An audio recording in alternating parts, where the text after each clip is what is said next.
Today we will talk on catalyst preparation.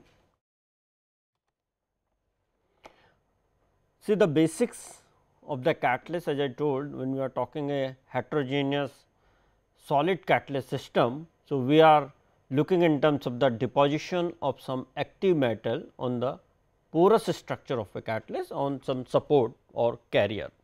So, if you look at this triangle, the catalyst pellet, we need the desired, that is a kind of good activity, right, ability to transform the reactant into product, which will depend on the porous structure of the catalyst and the concentration of the active metal and its type. So, type of metal, type of support, that is the first thing to decide for a catalyst, right, for a given reaction, because we have seen that there is a kind of coordination or there is a kind of interaction between a reactant gas species with the metal, right, which will depend on the electronic configuration of the metal as well as the configuration of the reactant species or gas molecule. So, this is the first thing to get a desired activity.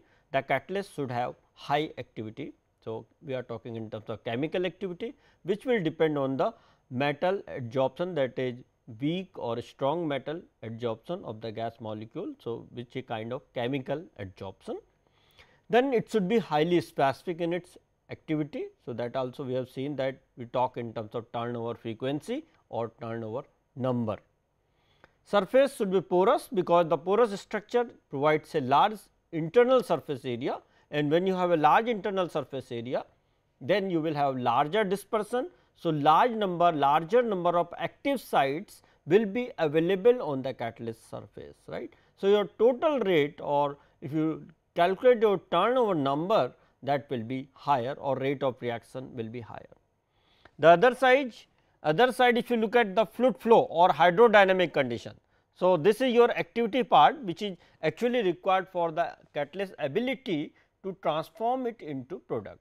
This side is related to your hydrodynamic properties, which is related to flow distribution. So, malified distributions, that is non-ideal characteristic in the pellet or catalyst, right. So, that is also equally important, because this decrease the efficiency for the conversion, right. So, this may have a pressure drop. So, we do not want a very high pressure drop in the reactor. So, a low pressure drop is desired. Good kind of flow distribution. So, to avoid the channeling, to avoid a kind of back mixing, if you are looking at plug flow reactor. So, there are several non-ideal parameters which need to be studied for a given catalyst under given conditions. So, that part we will see later, and simultaneously the catalyst should have sufficient mechanical strength, because as I said that if you have a moving bed reactor or a fixed bed reactor at high pressure, the particles may have the kind of attrition. So, they may crumble during the reaction or operation or during loading inside. So, fines will form, and when the particles are very fine and you are using it in a fluidized bed reactor, the particles may leave the bed, right, illustration. So, all these things should be avoided. So, strength should be sufficient, size and shape will decide pressure drop. Large particle may not be good, void fraction in the bed will be different, but smaller particles the pressure drop will be high, right. So, larger particle will create more diffusion limitation, right, more mass transfer resistance will come in your reactor. So, transport limitation, when you look at in terms of mass transfer or the diffusion resistance in a catalyst, you need a definite size of the catalyst particle, right. So, that also we will see later, but larger particle will have low pressure drop, but a smaller particle will have the higher pressure drop, but they are good in terms of the transport property. So, we have to tune the particle size also. Same thing is related to shape, if you have the especially the mass transfer control reaction. So, a larger external surface area per unit volume is desired, right. Small a, which you write in your kg into A for mass transfer area and mass transfer coefficient. So, this is small a, which is surface area per unit volume. So, basically we talk in terms of this kind of interface, right. So, there is a solid, if I just draw the geometry like this, and this may be a liquid interface, this may be a gas interface. So, when you have a mass transport reactions, especially when we say monoliths, right, or when you have a automotive exhaust catalyst, the pellet is non-porous. So, there the reaction may be a mass transfer control reaction. So, that time this thickness of this film becomes important, right. So, The surface area, that is the mass transfer, depends on the velocity, linear velocity of the gas. So, that should be sufficient in order to avoid the mass transfer resistances, and also because the interfacial area, surface area per unit volume is the desired property in that case. So, smaller pellet will have larger surface area per unit volume, right, but simultaneously the pressure drop is also high. So, you have to tune that. And once these two satisfied, and the most important factor or another important factor is your stability of the catalyst for deactivation. So, the life of catalyst, right, in terms of the poison resistance. So, that should also be equally checked when you look at a good catalyst. So, that may also depend on your distribution of the metal in a pore geometry. So, something like a shell where everything is deposited on the uniformly onto the throughout the support, right, or a pore, or sometimes it may be just like pore mouth, right, egg cell type catalyst we call, egg yolk type catalyst we call. So, it means how your active metal is deposited on a support. So, it can be in the form, this is suppose my support. So, active metal can be deposited just like in the form of ring, right. So, that may be a kind of egg cell catalyst, something like this, which may be good for some when the selective poisons are the precursors for the reaction, and you want to avoid those kind of reactions, right. This sometimes most of the time we look at uniform distribution of the catalyst throughout the pellet or support, right. Sometimes we look a catalyst where it is just like here, the active material is deposited in the core of that, right, what you call egg yolk catalyst. And sometimes we need a distribution which is something like annular ring somewhere at distance delta. So, like this. So, this is what you call direct delta flow, right. So, there may be different kind of distribution which may be desired for a suitable reaction, especially when you look at the exothermic reactions, right, or SOx, NOx removals. So, this is what called optimal distribution of catalyst in a pellet, right, and that can be done by optimization techniques, right. You can find what should be the thickness of this layer, right, delta, a direct delta function where the concentration of the poison precursor can be kept at a minimum, right. So, lot of studies have been done in this area also, right, for the optimal distribution of the catalyst in a petal. So, there is a book by Morbidelli and Arvind Verma.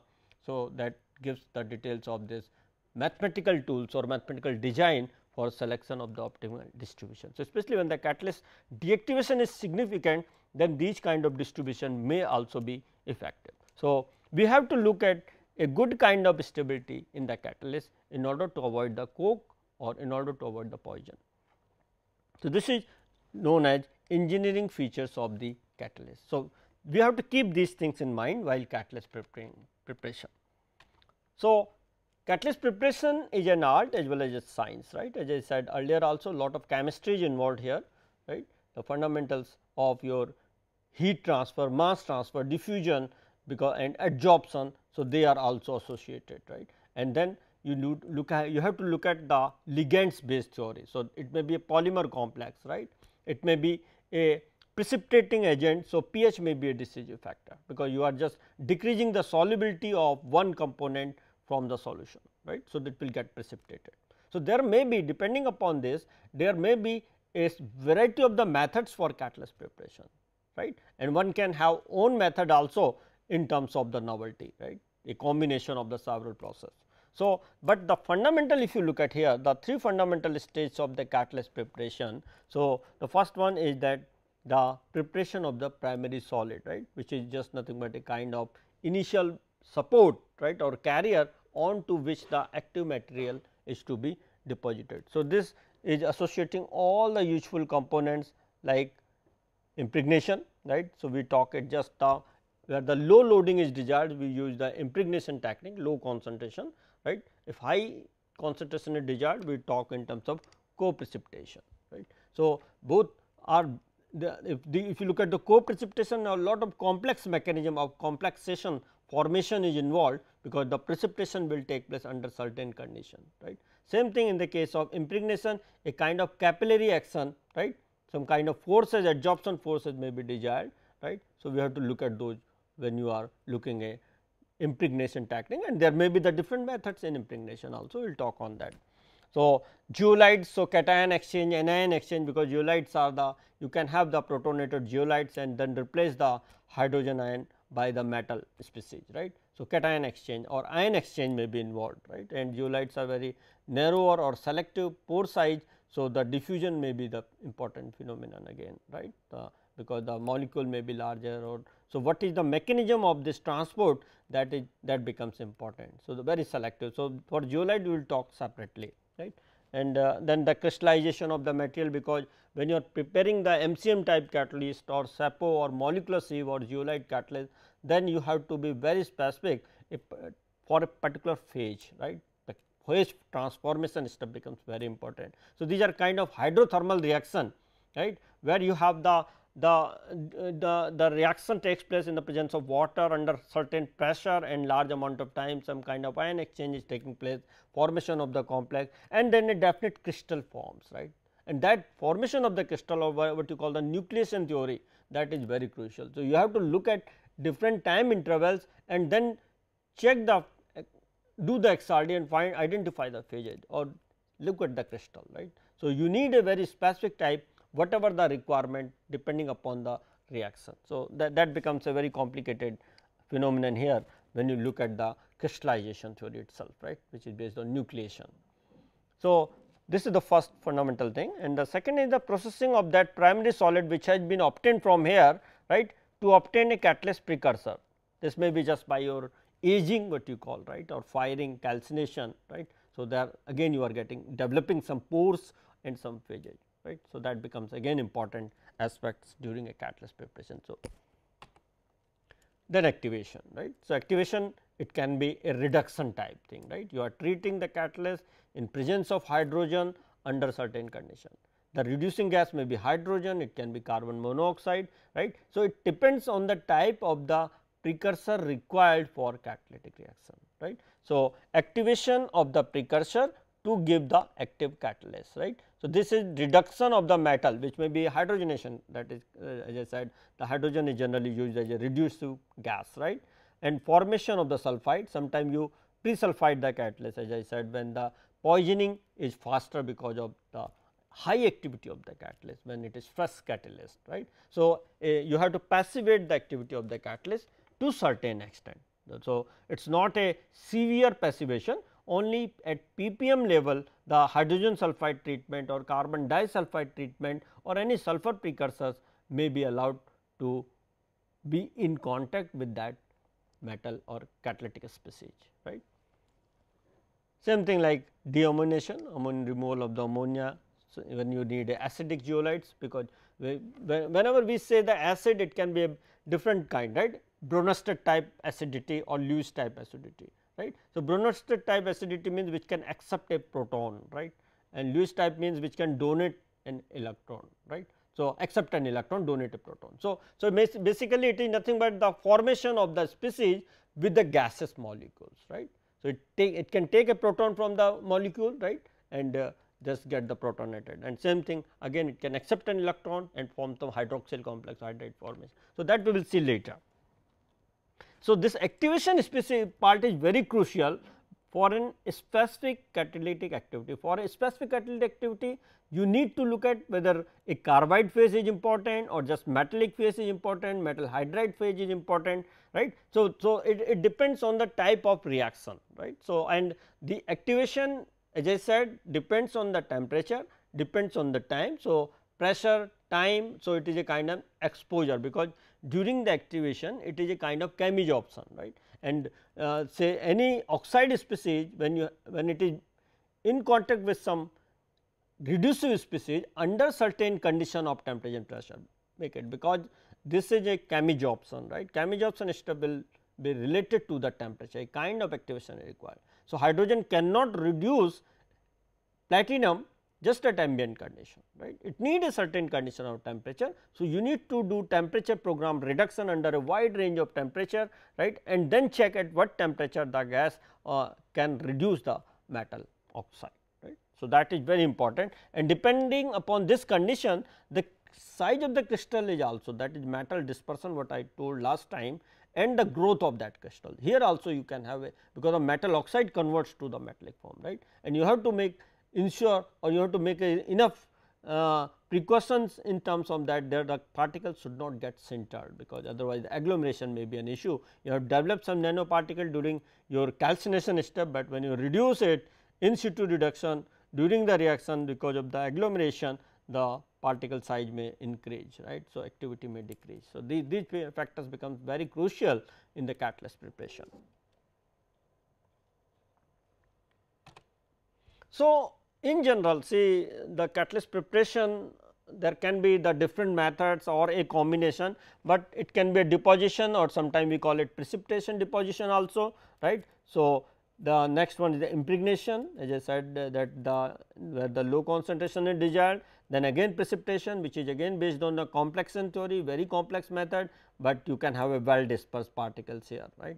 The large concentration of the metal can be used, and the dispersion may be good, particle size may be uniform, right, or it may be a smaller nanoparticles, but the preparation is very complex, right. You need to tune the conditions in terms of temperature, in terms of agitation, in terms of the pH, which is very control or very decisive factor here.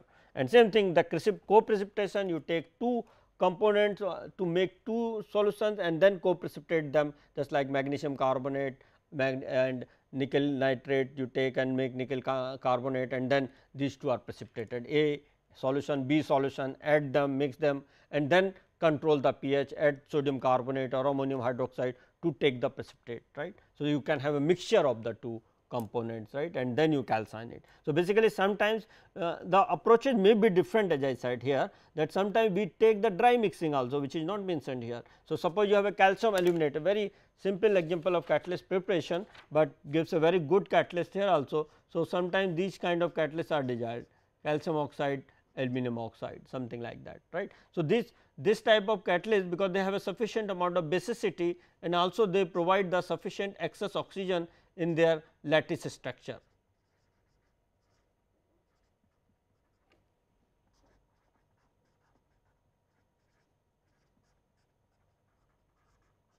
So, because of this, they are good for coke removal, right. So, the carbon which forms because of this oxygen, excess oxygen present in their lattice structure, it reacts with that, and then you can have the low deactivation, and simultaneously they are providing a kind of basic sites. So, these kind of catalysts have also been tested for reforming reactions, right, or they can also be used where you need a kind of non-porous, or you do not need a very high surface area catalyst. So, the basic idea is that here you take the precursor, suppose you take calcium carbonate, there can be several steps, you take some salt of this. So, it can be aluminum nitrate also, right, something like this.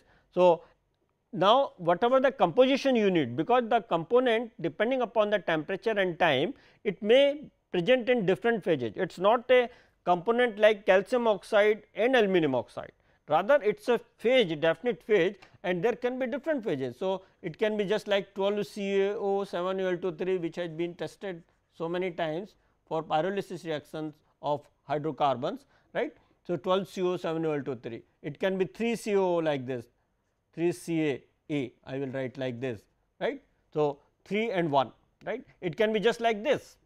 So, there can be different. So, if you see here, this has more oxygen in its lattice structure, because it will be O12 basically Ca12 O12 here, and then Al14 and 21 oxygen. So, large amount of oxygen is present in these kind of, and simultaneously they are providing the certain kind of basicity also, and this is the preparation of one kind of support species also you can call, over which the another metal like nickel can be impregnated, and that can also be tested for reforming type of reaction, right, because it has kind of basicity, alumina is amphoteric, calcium oxide is basic. So, you can have, and now how these pores have been developed. So, you can make a dry mixing of these two in definite ratio, suppose you need 12:7. So, you can take a definite ratio of these two, and then heat treat it to say maybe 1200 degrees centigrade, and this is very important. So, 1200 is a kind of now solid reaction, right. Like here is a chemical reaction between calcium oxide and aluminum oxide. So, they are not in their physical form now after the sintering,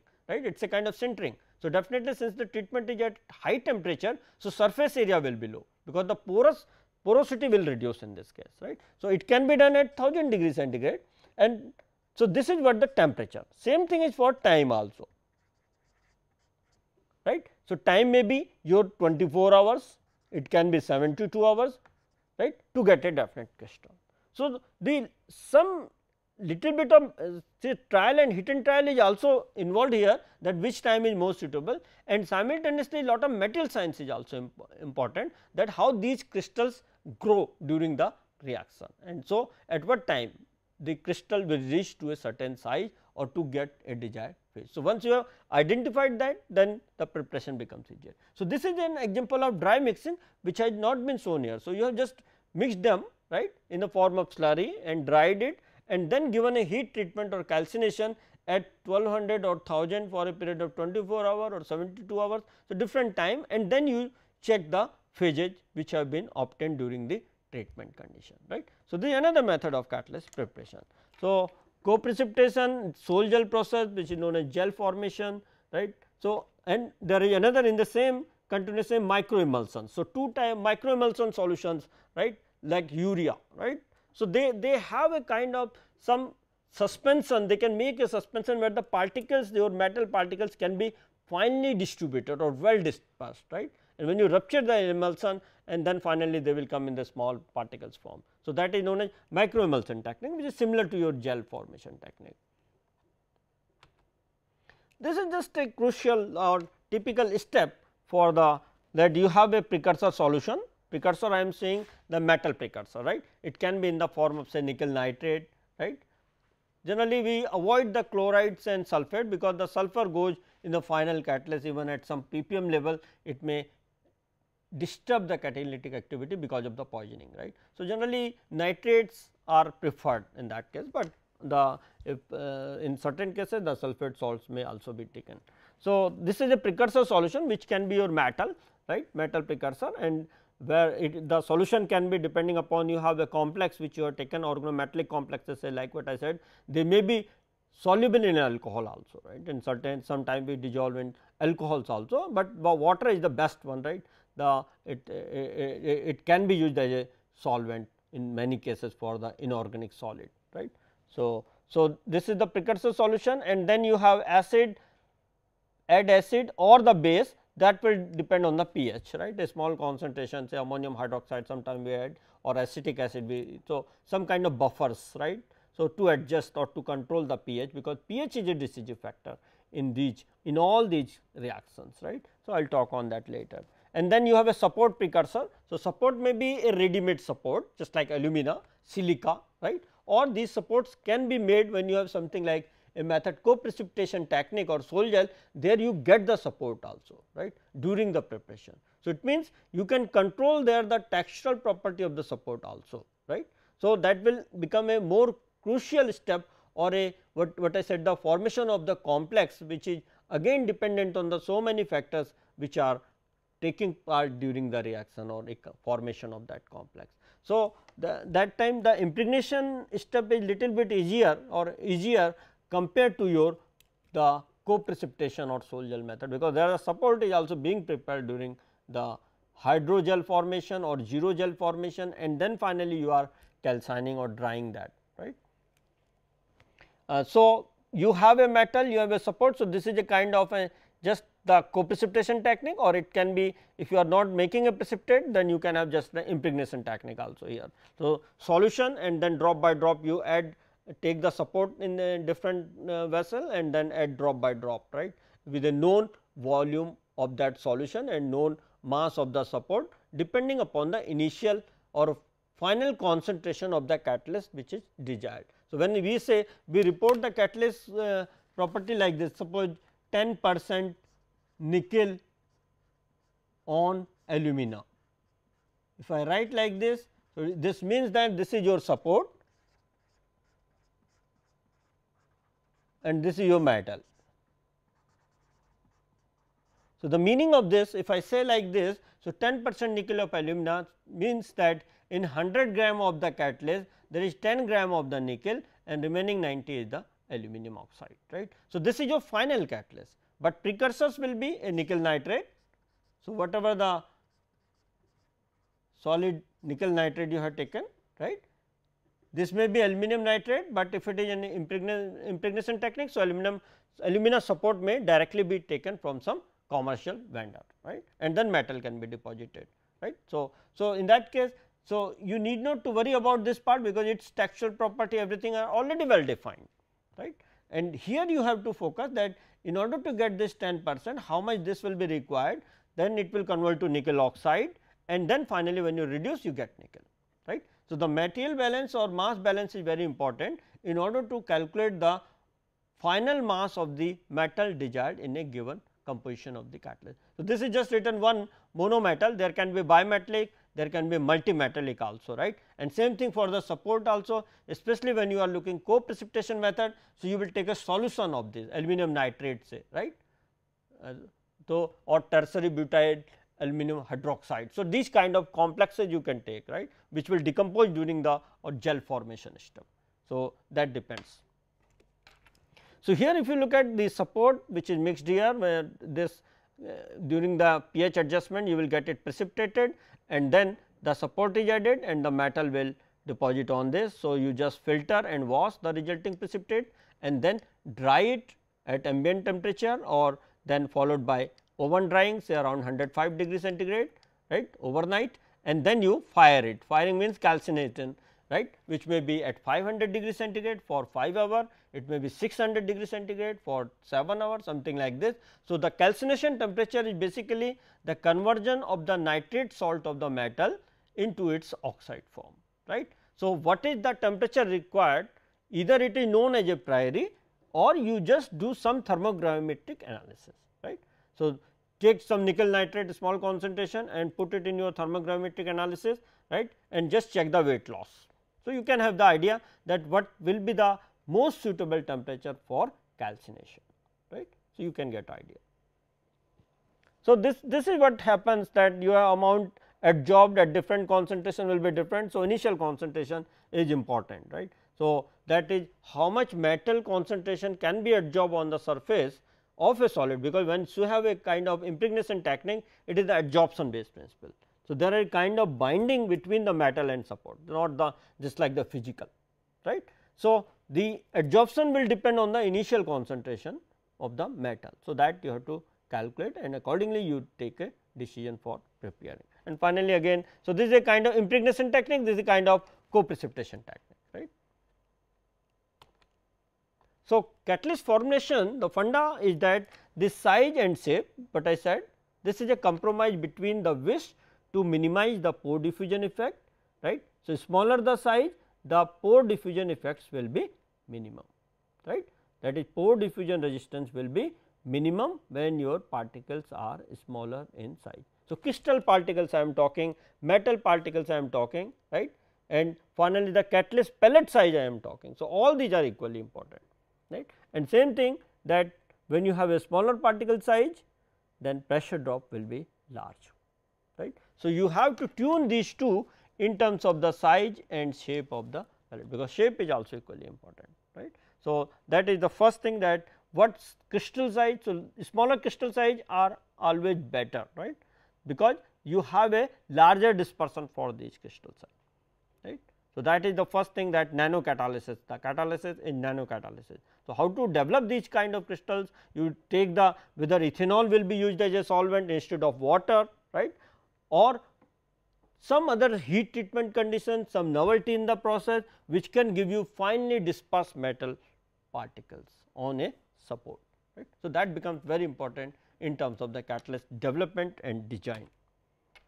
The second funda is that when you have unsupported metals, sometimes we use directly the complete metal as a catalyst, just like the wire gauge catalyst which were used for the automotive exhaustion, right, exhaust oxidation, that is SOx, NOx, COX, or sometimes 3-way catalysts which are monolith types, right. So, in this case very high activity, because they are just like the small area is sufficient, because they are activity is very high. So, they are itself a total metal, just like in the case of ammonia oxidation, right, Ostwald process. So, oxidation of ammonia to get nitric oxide, the platinum rhodium gauge is used as a catalyst, right. So, no support. So, this is a complete, the entire material is used as a catalyst. So, these are known as unsupported, right. So, same thing when I say that Ag-5 is used as a catalyst, or alumina is used as a catalyst, some of the reaction. So, there is no support for this, itself the entire material is being used as a catalyst, right. Same thing if you look at this methanol conversion to formaldehyde, this is also over a silver granules, right. So, that is also, but nowadays the research being done to have the support also, because the surface area agglomeration is the problem, but otherwise if you have silver nanoparticles, the formation of silver nanoparticle is little bit difficult, but they have very high activity, right. Same thing I told that for CO oxidation also very lot of research has been done, just to they are using the platinum nanoparticles, right. The oxidation can be done at room temperature, you need not to go to high temperature if you have a nanoparticles of platinum, right. So, and the production of these kind of nanoparticles is not difficult. So, sometimes produce these nanoparticles, right, which is similarly just you take the salts and then just decompose it under certain organic complex, right, make a organometallic complex of that and then rupture that gel, and then you give some kind of bombardment if you need to deposit on them some support separately, right. So, the process, that is how this nanoparticle will attach to the support after once you prepare the nanoparticle separately and then you are attaching to the support, right. So, that is again a separate science and very difficult, means not easy to prepare this kind of pattern, but can be done, right. And same thing that sometimes use the organometallic complexes of this or gel, which is just like your heterohomogeneous catalyst, that concept, right. So, that is another important concept, because these homogeneous catalysts have very high activity, right, for a given reaction. So, homogeneous catalysts are being developed or tested for the process, provided if you have sufficient technology for separation and purification and reuse them in the process, right, that is very important. So, this can be separated by centrifugation and all, there are separate techniques available for the separation of these homogeneous catalysts also.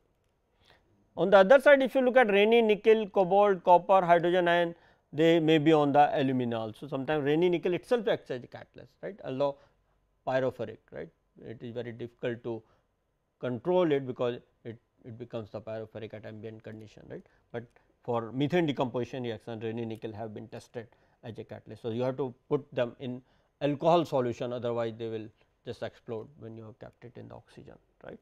So, this can also be added, used as a catalyst. Cobalt, but sometime many times the cobalt, copper, they are just deposited on some support, right. So, the preparation part which we are talking is that the precipitation method, right. So, precipitation method, the pH of the precipitating medium is very crucial. So, because you are just decreasing the solubility, right, the precipitation means you are precipitating one component, that can be done when you decrease the solubility, right, and here pH is the decisive factor, which is nothing but the hydrogen ion concentration, right. So, depending upon this, because the complexation formation is the function of pH, right. So, what kind of complex you are forming, or whether on an oxide support the cation will come or anion will come. So, that is again the pH factor. So, that will depend on point of zero charge, right. So, we will talk on that. So, same thing for precipitation deposition method, that you have a texture of the support, which is very important, because what kind of support is being used, right, because that will come during precipitation and deposition technique, right. So, similar to co-precipitation technique, but a slight the pH becomes a very important in both cases. In fact, when you look at the deposition or and development of these particles, because it is a complexation formation and growth of nucleation, nucleate formation, right, for a definite crystal.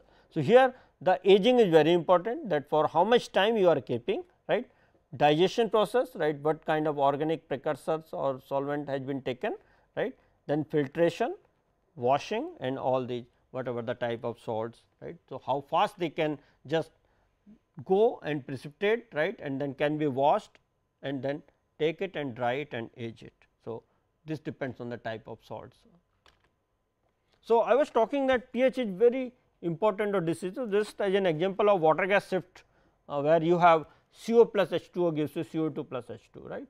So, this copper, zinc, alumina catalyst can be used, they are effective for that, but there are other catalysts also, say noble metal, platinum group metals, they have also been tested for water gas shift. So, just as an example that when you prepare this kind of catalyst for WGS reaction, the pH of the precipitation affects the chemical composition, particle size and other physical properties. So, not only in terms of the decreasing the solubility, but also it controls the nucleation size, right. So, growth of the particles and at what point the growth because it is a function of supersaturation, right. So, when this growth stops or you get a good kind of crystal or definite shape of the crystal, that becomes very crucial, and pH plays a very important role. So, here you can see that for zinc, this is the curve for this dotted line, right, the zinc line, and this is for copper, and then this is for aluminum, this is aluminum here, right. So, for different metals you will have a different pH. So, pH 5 to 9 if you look at here, and between 7 and 8 you have maximum percentage precipitated here somewhere, right. So, this becomes a very crucial factor in terms of the growth or in terms of deposition of these three. Suppose you have taken the salts of all these different, right, components in a solution, and then you have adjusted the pH, right. So, each component will precipitate depending upon its pH, that is point of zero charge, and then depending upon the, and accordingly the growth will take place, the particle size will increase like that, right. So, your final catalyst or final solid material which you get at the bottom, that will have a property in terms of the particle size, shape, and the whatever the concentration, that is how much particle of particular component have been precipitated or has been precipitated, right. So, that becomes very important here. Point of zero charge I was talking, PZC, very important, because when you talk pH, right. So, whether it is an adsorption phenomena, there also it may be a function of pH, right, very important, very crucial factor. So, point of zero charge of oxide support is the pH where the net surface charge of the oxide is 0. So, at that there is no charge, neither positive nor negative, right. So, this can be measured, it is just nothing but a titration method, right, or there are several other zeta potential by which you can measure, right. So, otherwise titration, there the net charge on the surface or oxide is 0, right. In the solution, for example, suppose the solution where the pH is above this PZC, right, the surface is negatively charged. So, if the PZC of the oxide is say suppose x and pH is suppose in acidic site, right. So, when I am saying the pH is greater than PZC, so suppose PZC is your 7, so pH is 8, right. So, solution pH is 8 like that, 9, 10, right. So, there this is the situation, this is 8 and this is 7, right. So, when pH is greater than PZC, then the surface has negative charge, hydroxyl ion concentration will be there, right. So, oxides in solution when pH is greater than PZC, they will adsorb cations. So, all the cations will come to the surface when your pH of the solution is greater than PZC. Okay. So, pH means 8, 9, 10 and PZC may be 5, right. So, that time your cations will adsorb on the surface. That is very important to take what pH or what is the most optimum pH for getting the precipitation, right, especially when you are preparing the Fischer-Tropsch catalyst, iron based, cobalt based catalyst. So, the pH becomes very decisive when you look at the co-precipitation, because when you are taking a high concentration of these metal precursors, the co-precipitation method is better compared to wet impregnation or incipient wetness method, right, that in total they are known as impregnation method, right. So, co-precipitation method is preferred or sol-gel method is preferred, right, because it may have a smaller particle size, it may have larger surface area of the support, right, compared to whatever you have the wet impregnation method. So, this is first when pH is less than PZC, right. So, pH less than PZC, so just if I am saying PZC is 7, so it is 2, 3, 4, right, acidic medium something like that. So, the surface is positively charged, the oxide surface will have a positive charge and this is known as surface is protonated, right, and that time it will adsorb anions, right. So, this fundamental thing is used for adsorption also. So, selection, say removal of dye, organic metal or removal of nickel, chromium, right, they all depend on the pH of the. So, which kind of adsorbent has to be selected, that will depend on the PZC of that adsorbent, right. So, whether your activated carbon is good for nickel removal or nickel adsorption, chromium adsorption. So, all it will depend on PZC of the adsorbent, right, oxide support. So, the same thing for the catalytic activity also, you have to at what, when you are looking at precipitation, you want more and more solution to get precipitated or metal precursors to get into the solid species. So, that time you have to check what is the PZC of that oxide support. Support we have already discussed so many times, either you say carrier or support. The selection of support is based on having certain desirable properties. So, mainly the chemical effects we will see, we have already done also, the physical properties are also important. So, inertness to undesired reaction. So, when you are saying that this is acting as a support, right, and alumina support, amphoteric, right, sometimes you take zeolite as a support, acidic in nature. So, when you feel that the carbon formation or coke forming activity is more or cracking is the phenomena and you do not want the cracking during the main reaction. So, you should not take zeolite catalyst, because zeolite may promote the cracking reaction, right. So, you will, when you crack, you will have a smaller hydrocarbon.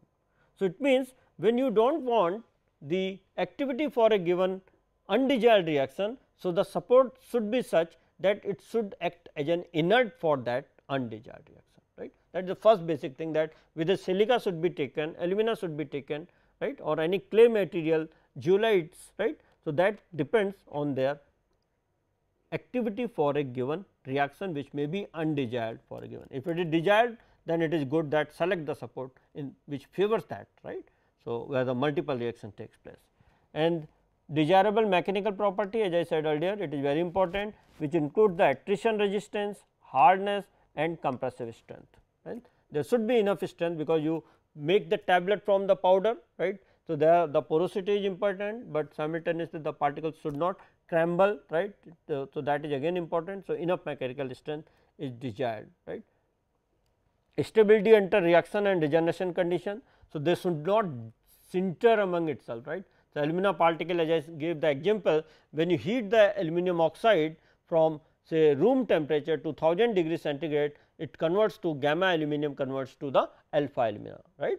So, alpha alumina has very low surface area, 2 meter square per gram, gamma alumina has 220 meter square per gram. So, the because of the sintering, the particles size increase, right. So, your overall crystal size growth, crystal is growing basically, right. So, surface area will reduce per unit volume, and also the porosity is decreasing, right, because of the sintering phenomena. So, this should be avoided when you are looking a repeated regeneration cycle or where the catalyst is used for large period of time. And same thing surface area. So, generally we prefer high, but not all the time, right. Just like as I said, when the mass transfer control reaction, the internal surface area may not be important, right. The porosity may not be important. The important thing is the diffusion length, that should be kept minimum, right, in the case of monolith types of reactors, right, mass transfer control reaction. So, that wire gauge which I am saying, platinum wire gauge or silver. So, they are essentially the mass transfer control reaction, no diffusion into the pore of a catalyst, right.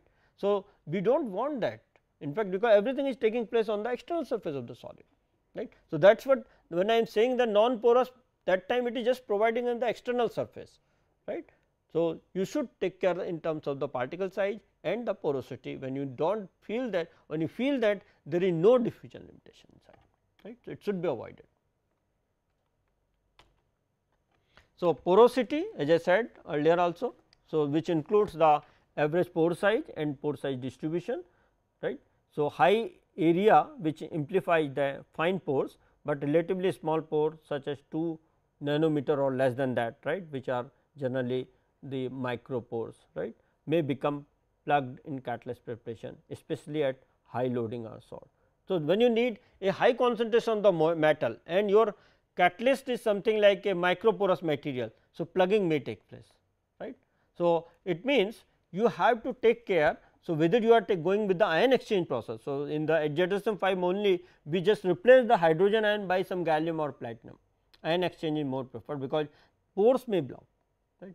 So, in that case you have to look at a certain kind of anion or cation exchange process or ammonium form of the zeolite, which may be converted to hydrogen form, and then metal can replace that, right. So, ion exchange process which are slow generally, but this will be more effective for the preparation of these kind of catalysts, right. So, you have to just take care when you have a micropores, then the plugging of these pores may be, right, common because of the larger size of the crystal particle or the higher concentration of the metal. So, smaller concentration is enough, especially as I said, when the concentration is low, desired concentration is low, you go with the impregnation technique, right. The cost, of course, it should be low. Impregnation method we have already talked in brief, but it has advantage if you look at compared to the precipitated catalyst, because it is not a very complex process. So, their pore structure and specific surface area are determined by the support, because in impregnation method what you are doing, you are taking the metal in solution form and then drop by drop, right, you are adding or dipping that solution in some vessel where you have already the support, or support is being dropped in that solution, right. So, generally we take that in one of the vessel something, if you do the impregnation technique. So, generally in one of the vessel you take your support, right, like this, and then gradually add from the top through a micro pipette or pipette, right, and add drop by drop the solution. So, metal solution, just as I said you in the picture earlier, right. So, supports are here and then shake it, right, slowly or gradually, and keep on adding it till it becomes saturated, and then dry it and calcine it. So, these supports are already available or already you have prepared it by co-precipitation technique and characterize them. So, surface area of the support is already defined, porosity of the support is already defined, right, and that is why the concept of incipient wetness, the name in the case of impregnation technique is known as incipient wetness.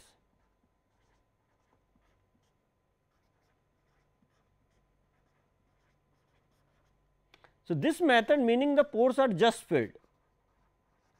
So, this is generally used when a small concentration of the precious metal is to be deposited on some support which has large area, right. Say platinum. So, if I write platinum on alumina, where only 1% of platinum is to be deposited on alumina. So, it means 99 gram of alumina and 1 gram of platinum on the catalyst. So, this concentration, so because this is a dilute now. So, you take say, and I am saying incipient wetness. So, measure the surface area and pore volume of the support on a priori. So, preformed support you call it, right. So, if I say that suppose the pore volume of this alumina is 0.4 centimeter cube per gram. So, I will write it here, pore volume, alumina pore volume, which is already characterized, is 0.4 centimeter cube per gram. So, this is the 1 gram of the alumina will have this much number of cavities or cylindrical pores, right. So, this much, suppose you take 10 gram of alumina, if you do the impregnation technique. So, generally in one of the vessel you take your support, right, like this, and then gradually add from the top through a micro pipette or pipette, right, and add drop by drop the solution. So, metal solution, just as I said you in the picture earlier, right.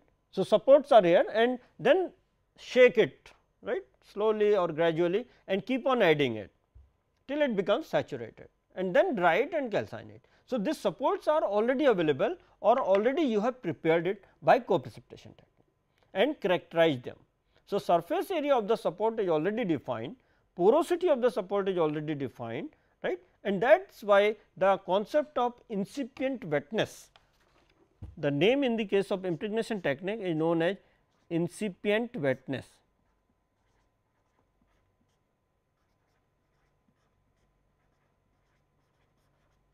So, this method meaning the pores are just filled.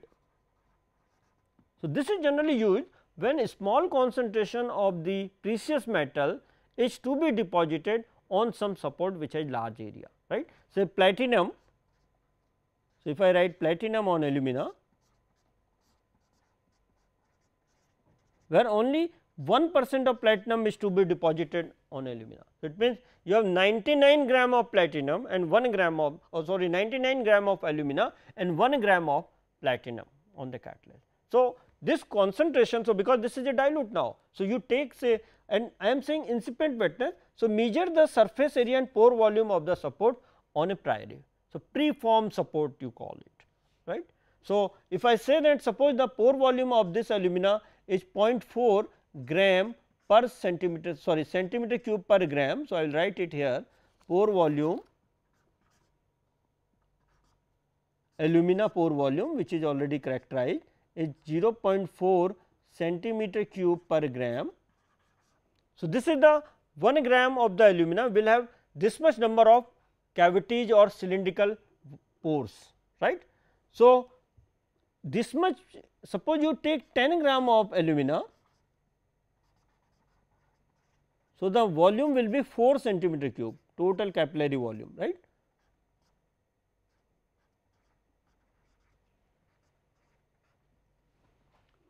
So, it means the water which will go into the capillary like this in a solid will go here, the solution will diffuse inside and then the active site will deposit like this, your platinum, right. So, solution is diffusing, and how it is diffusing? Because of the capillary action.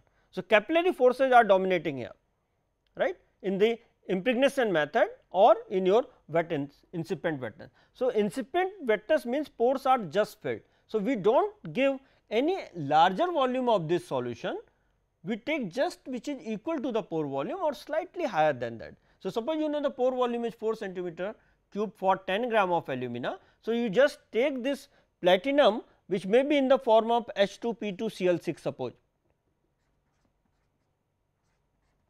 chloroplatinic acid, right. Generally this is a good precursor for platinum. You can take platinum chloride also, you can take any other salt of the platinum also, right. So, H2PtCl6. So, a given mass to prepare this 0.1 gram or 1% of platinum, you have taken 10 grams. So, it means in 10 gram it will be 0.1 gram, right. So, to have 0.1 gram of platinum, how much of this H2PtCl6 will be required? You can calculate from stoichiometry, non a priori, right. So, and that much mass of H2P2Cl6 will be dissolved in 4 centimeter cube of water, very small, right. You can just go slightly on a higher side, because excess water will remain, it will come out, it will not go inside, because once capillary is filled it will come out, right. So, it means the just this mass of the H2P2Cl6 will be dissolved in 4 centimeter cube of water, right, or maybe to be have you can take 6 centimeter cube of water and just shake it, right. It will dissolve easily in that, and then from micropipette you add it drop by drop to this in a vessel. You take it in a vessel here. So, these are the alumina say and add drop by drop, right. So, it will become saturated, excess water will come out, you can very clearly see it, right, and then dry it in the oven overnight and then take it out and then calcine it, right. So, calcination temperature roughly for this it can be 550 degree centigrade and for 5 hour time, or you can check it, right, with different trials. So, you can have platinum on alumina by using incipient wetness technique. Since platinum is very costly, right, it is much more costlier than gold. So, the cost of this is very crucial. So, the high dispersion of the platinum is desired on this support, because a small concentration of platinum should be sufficient to give you enough catalytic activity. So, that is our aim, right. And so, and these platinum metals they have stability also. So, their life is very high. So, they can be used as a catalyst. So, that is why the noble metals are being looked into for the reforming reactions and the reactions where the deactivation or catalyst stability is an issue, right. So, impregnation plays a very crucial role in this case. So, pore structure of the support and surface area of the support should be well defined in this case. So, since support materials are available in all desired range of surface area, porosity, shape, size and mechanical stability, the impregnated catalyst can be tailor made with respect to mass transfer property. So, control is in your hand now, right, because you know on a priori the properties. So, that is the advantage of impregnation method. So, you know what is the pore size of this, you know what is the pore size distribution. So, for a given reaction, suppose you are taking a sulfur aromatic ring, right. So, diffusion may be controlling for that, right, but suppose you have a methane, a smaller molecule or hydrogen. So, diffusion may not control. So, kinetic diameter of the gas molecule and the pore diameter of the support, that will decide, and you have already the idea for that, right. So, you can have that advantage once you have this impregnation method, because support is already procured from some other source and its physicochemical properties are known compared to co-precipitation method or other methods. The basic I have already talked, that in the impregnation method you fill the pores of the support with the metal salt solution of sufficient concentration to give the correct loading. So, again pH becomes a very decisive factor, because high loading, low loading and point of zero charge, what I discussed before, right. It can be dry mixing also, right, and physically mixed, grind and calcine. So, any method can be used here, right. This is just the action of the capillary phenomena. So, solution of the metal and this is going into the pore here like this, right. So, this is one pore. So, pre-shaped catalyst support, right, you evacuate it to remove the air if it is there. So, generally we connect it to the vacuum system to remove the air from or any gas which is inside the pore, right, and dry it overnight before using. So, that all the moisture from the pore should be removed, right, and then measure the pore volume and then do this thing. So, pores are filled with that and then they will adsorb on the surface, the metal is adsorbing on the surface of that, right. So, the driving force is capillary force, as I said here, right. So, impregnation is very fast and exothermic, because it is a kind of adsorption. So, adsorption is exothermic, right, and increase of pressure inside the pore, because the solution is diffusing inside, right. So, because of that there is displacement here. So, there will be a kind of pressure, right. So, pressure phenomena which you see during the. So, this is the principle of catalyst preparation by incipient wetness method. The another is again the deposition is same as impregnation part. So, this consists of contacting a solid with a liquid containing the components to be deposited on the surface. So, same thing what I said, that in the case of incipient wetness you are taking the volume just equal to the pore volume, but this is similar to your excess solution method, right, or you call it wet impregnation method also, where you do not bother about the pore volume, right. So, means say I said that 4 centimeter cube was taken, but if you are using excess solution method, because you know the Ostwald dilution law, right. The dilute concentration means it has more and more smaller particles or smaller ions, right, and the idea is that the particles are well dispersed in the solution, and when you use your capillary force, then diffusion will be faster, right, because it is a dilute solution, right. The gradient will be less in terms of the resistance for diffusion, right. So, this is the advantage when you take a large excess of that solution in water. In incipient wetness, the dispersion may be a problem, because you have taken just equal to the pore volume, right. So, all the particles may agglomerate at some point, right, because they are just in the small volume, and the whatever the calculation you have made 0.1% of that platinum or 0.1 gram of platinum salt was taken in that, right, or platinum species was taken. So, that was dissolved in just 4 ml of that.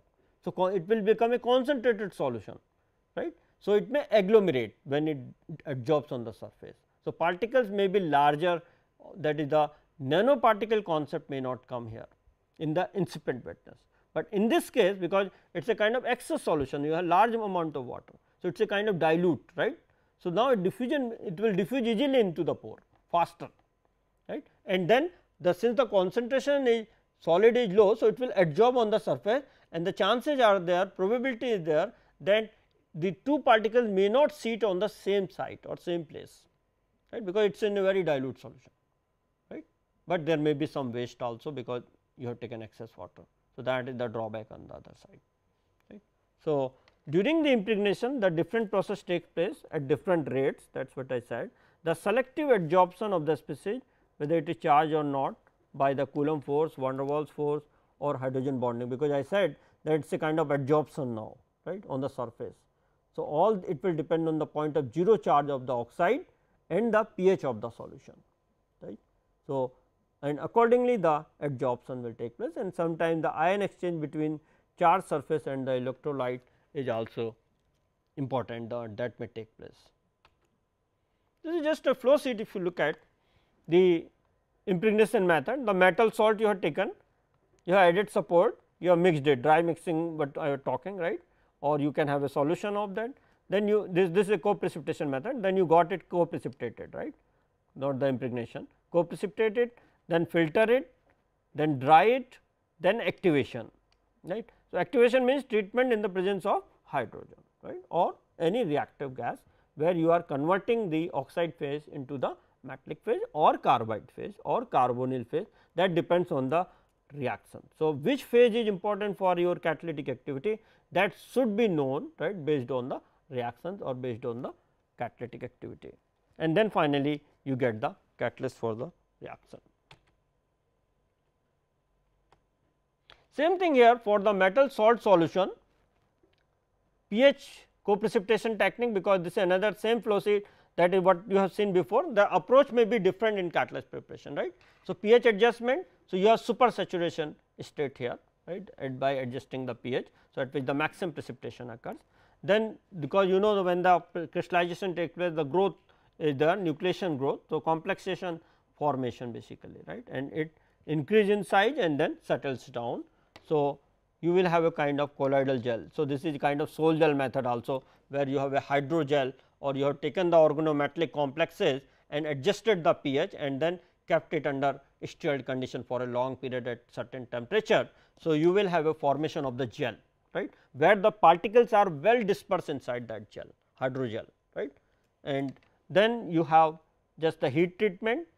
So, you will get a hydrogel, right, and then you wash and dry it. So, you call it dry powder, right, zero gel, and then finally, you just give the heat treatment or calcine it if required. Here you can make the pellet also. So, this powder can be taken to a die, right, at a given size, and you make the tablet from that powder and then you calcine. So, the steps that you can do the calcination before also, you have the dry powder, you calcine it and then make the tablet, right. But generally when you make the tablet, you add certain kind of binders also, right, say polyvinyl alcohol 1%. So, when you do that, make the pellet, then again you need to give the heat treatment to remove that binder, right. So, it is advisable that first to make the pellet, then do the calcination, right. So, that during the calcination the binder will go out, right, but sometimes it happens that during calcination you have make the pellet, after you have made the pellet and then you calcine it. So, sometimes the pellet may crumble also, right. So, you have to just check depending upon the particle size, that is very crucial, right, in the calcination step, and when you make the tablet of that. So, these are very crucial step in this calcination step, when you get a definite phase of that catalyst or powder, right, definite size of the catalyst powder. So, particles, calcine them and you get the catalyst. So, I stop here.